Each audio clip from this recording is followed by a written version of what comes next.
The Republican quest to repeal and replace Obamacare is on the brink of failure once again tonight, hours after Senator John McCain announced his opposition to his best friend Lindsey Graham's bill.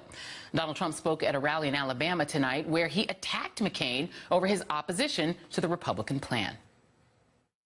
They gave me a list of 10 people that were absolute no's. These are 10 Republican senators. Now, John McCain's list. John McCain was not on the list, so that was a totally unexpected thing. Terrible. Honestly, terrible. You know, John McCain came in and he went thumbs down at 3 o'clock in the morning, and everybody. That was a horrible, horrible thing that happened to the Republican Party. That was a horrible thing. And Donald Trump said this about Senator Rand Paul, who had already announced that he opposes the Republican health care bill. By the way, in all fairness, Rand Paul was on that list. They say don't even waste your time calling him. He voted twice yes, okay? He was very good. And I haven't given up on him because I think he may come around, okay? Wouldn't it be ironic if he took John McCain's place, and they definitely do not like each other? Wouldn't that be ironic? That would be very ironic for those of you that know the inner workings of the Senate. Now, this comes after a third straight night of scathing criticism of the repeal effort from late-night TV host Jimmy Kimmel. I see these comments from these angry people. They say, what qualifies you to talk about this stuff? You're a comedian. Go back to being not funny. And I feel like it's my duty to remind these people who are so concerned about my qualifications. The guy you voted for president, his job qualification was this. Meatloaf, you're fired. Okay? He fired Meatloaf on television. And then you put him in the White House. So I'm going to say it again. It's more important than ever to call your senators and tell them not to gut American health care. It's an excellent point. After McCain came out against the bill, saying that he will continue to insist on regular order, Kimmel tweeted this afternoon. Thank you, Senator John McCain, for being a hero again and again and now again.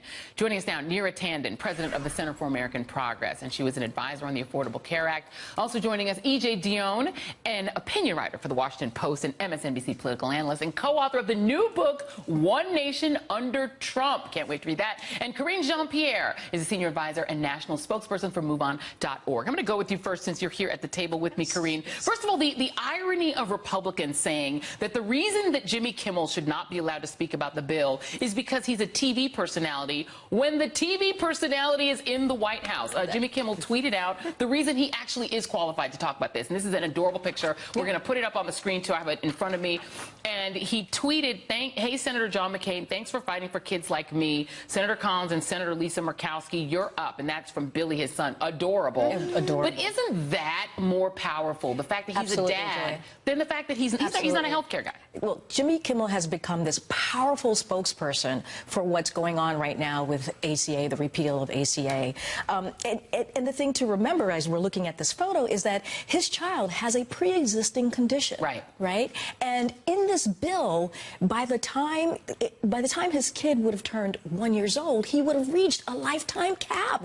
So Jimmy Kimmel understands this. And while he will be fine because he's wealthy and can afford the surgeries that his son was going to need, he understands that there are people out there who cannot afford that. And so he has decided to really take the mantle and fight for people. Yeah. Absolutely. And Neera, you know, one does wonder because, you know, Jimmy Kimmel does set up Senator Lisa Murkowski and Senator Collins, you're up. They were so opposed to the other bill based on the substance, based on the potential it would hurt their states. So one wonders about their hesitation this time around. Let's listen to Donald Trump tonight trying to woo Lisa Murkowski.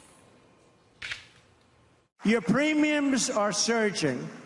Your deductibles are through the roof. We have one state, the state of Alaska, it's up more than 200%. And I'm having a hard time getting a certain vote, but she's a good person, and I think she's going to come through. I mean, if you look, Alaska is up over 200%. So that means Obamacare is no good. So we shouldn't have a hard time getting her vote, and I think she's going to come through. I hope so. And before I give you your answer, I just want to let people know that that was actually Jimmy Kimmel's wife who tweeted that tweet out of their adorable son. He retweeted it just to make sure we can be accurate. But I mean, Neera, you know, the case that Trump is trying to make to Lisa Murkowski is that Obamacare is so horrible, but the deal they're supposedly offering to woo her is to let Alaska keep Obamacare. Does this make any coherent sense to you? No, it shows that Obamacare, the Affordable Care Act, is actually what real people want in Alaska. The governor is happy with the Affordable Care Act. Senator Murkowski has said she basically wants to keep the elements of it. You know, what's crazy about this is that Lisa Murkowski, I'm sure, knows health care better than, at this point, Donald Trump, Cassidy, or Graham. She's actually weighing this bill. And if she does hold to the words she said before, which is that she wants a good deal for Alaska and she wants a good deal for the country, she will vote no. The crazy part of the president's rants tonight is that the person who is driving up costs in Alaska is Donald Trump. It's his actions that are causing it. She wants a stable bill. She wants a bipartisan bill. The Republicans scuttled a bipartisan bill in order to get that, in order to jam through this partisan effort. And so Lisa Murkowski knows that. If she holds true to anything she said in June, July, and she will vote no. And I hope that we'll see that she'll vote no in the days to come. But I have to say about health care, this whole bill is like the crazy ending of the horror movie. You think it's dead. It's like it's in the bathtub. It's underwater.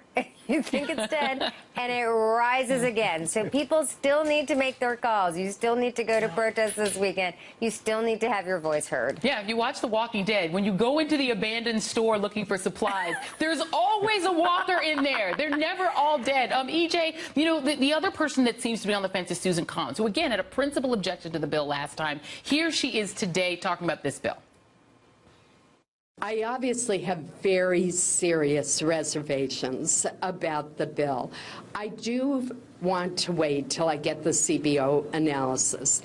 I mean, EJ, the thing is that, you know, even without the CBO weighing in, there's plenty of analyses out there that talk about the fact that this bill will punish states that expanded Medicaid, take the money from them, give it to states that failed to expand Medicaid, that some 30 million people will go away. Do you understand why Susan Collins is hesitating to just say no?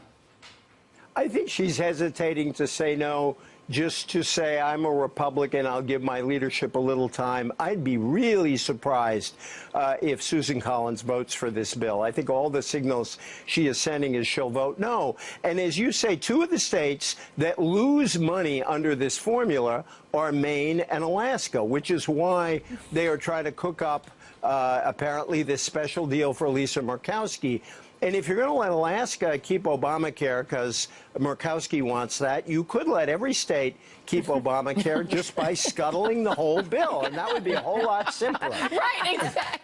That's exactly it. Yeah. And, you know, okay, so, Karine, so Politico has a headline out today saying that Trump, while he's publicly backing the effort, privately the White House is harboring doubts, again, sending these mixed signals. Yeah. And one Trump administration official actually told Politico, they actually said this out loud, we really aren't sure what the impact will be of passing the bill. If they don't know what the bill does, then it's not about policy, right? It can't be about policy. And meanwhile, the New York Times is reporting the same thing I was hearing from Republicans that I was texting yesterday, that it is donors. Right. GOP donors are furious. According to the report, Senator Cory Gardner, who's the head of the NRSC, the Republican Re-elect Committee, told GOP senators, we haven't kept our promise. The donors are mad. This isn't policy. It's about donors. That's exactly right. It's about this awful rhetoric that they had for 8 years about repealing Obamacare. And this bill is like the worst of all the bills put into one. And it's not repealing and replacing. It's repealing and, hey, you guys are on your own. Right. But yeah, this is what's the problem here. You remember we had Donald Trump say the House bill was mean.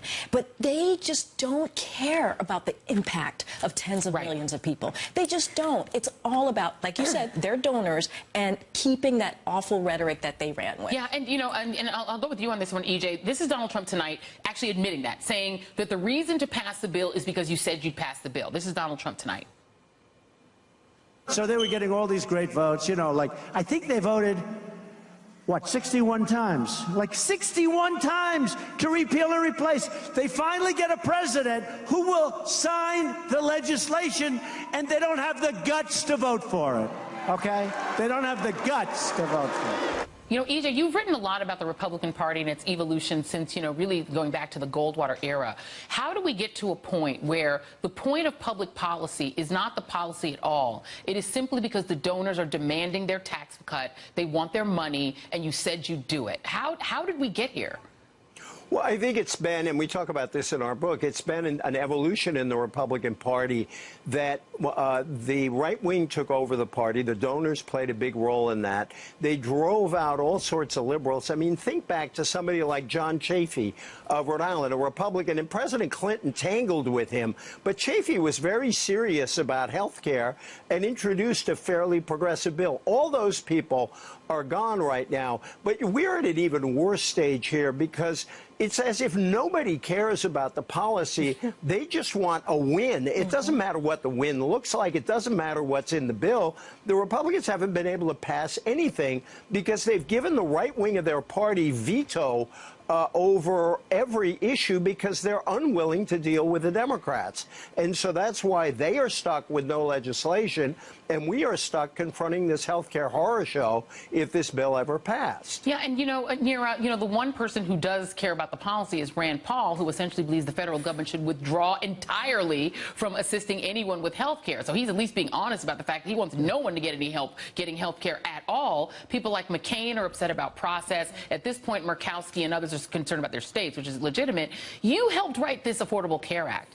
And at the time, it is closer to the Bob Dole rebuttal to Hillary Care than it is. Are you as shocked as I am that the Republican Party has devolved to the point where it's just about handing cash to their donors and nothing about policy? I mean, what's insane about this proposal, about this legislation, is it is the most radical rewriting of health care in decades. Then we might have one hearing on it on Monday. This bill is far to the right of what the House passed. It's far to the right of what the Senate was considering just a month and a half ago. The idea here is it will create chaos. Medicaid directors across the country have said it will create chaos throughout the system.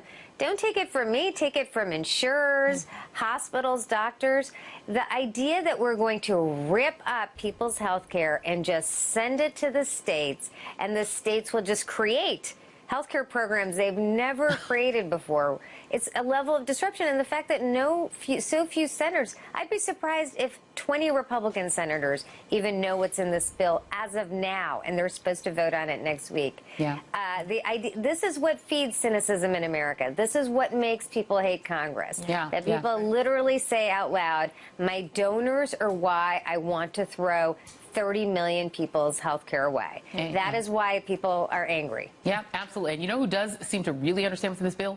Jimmy Kimmel. Yeah. Jimmy Kimmel knows more about this policy than the two people whose names are on the bill, from what we can tell so far. Neera Tanden, thank you very much for joining us. Hey there, I'm Chris Hayes from MSNBC. Thanks for watching MSNBC on YouTube. If you want to keep up to date with the videos we're putting out, you can click subscribe just below me, or click over on this list to see lots of other great videos.